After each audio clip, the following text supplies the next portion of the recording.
To smash ICE, we need a revolutionary communist party with roots in every city. Thousands of workers and youth across the Los Angeles area have hit the streets in spontaneous efforts to stop ICE raids. Across the country, militarized federal agents armed with assault rifles and tear gas are raiding workplaces and immigrant neighborhoods. Masked ICE officers are ambushing and brutalizing ordinary workers on the job. This violent campaign of terror is an attack on the entire working class, calculated to distract, divide, and instill fear.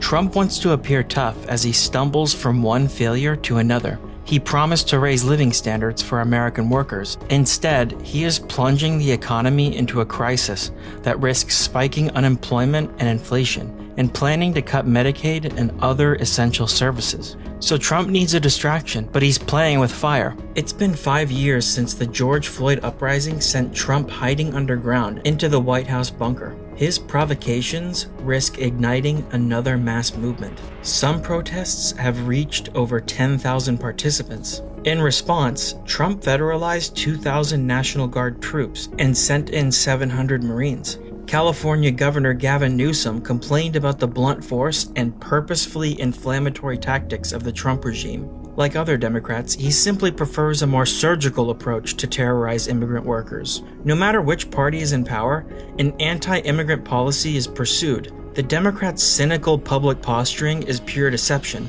Obama and Biden each deported more people than Trump did in his first term. Newsom himself has proposed barring immigrants without legal status from receiving health care through Medi-Cal. Neither party is here to serve us. The only defense against these raids will come from the workers themselves, and the militant mood that has erupted in the face of these raids is a sign of things to come.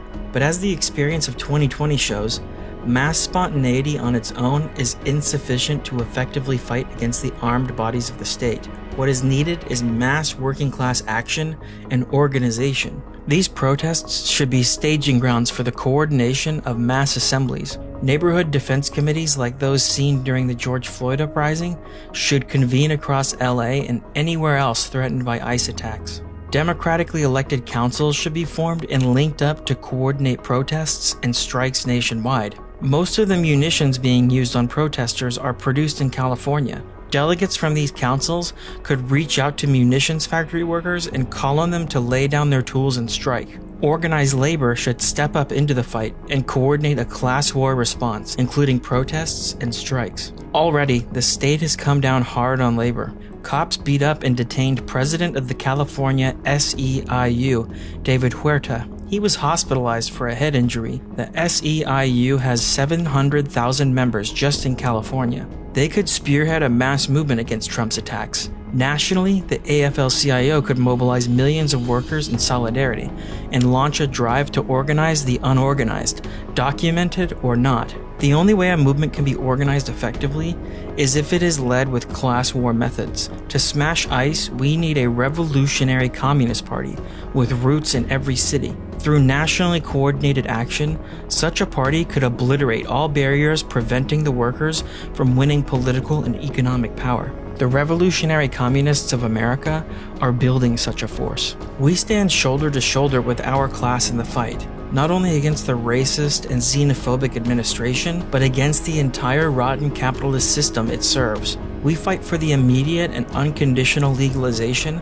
of all undocumented workers, an end to all racist immigration controls, and for quality jobs, healthcare, education, and housing for all. We will fund all of this by expropriating big business under workers' control while dismantling the capitalist state, including ICE, Border Patrol, the police, detention centers, and prisons. This is the kind of program that can arm the labor movement for the struggles ahead and transform it into an unstoppable force.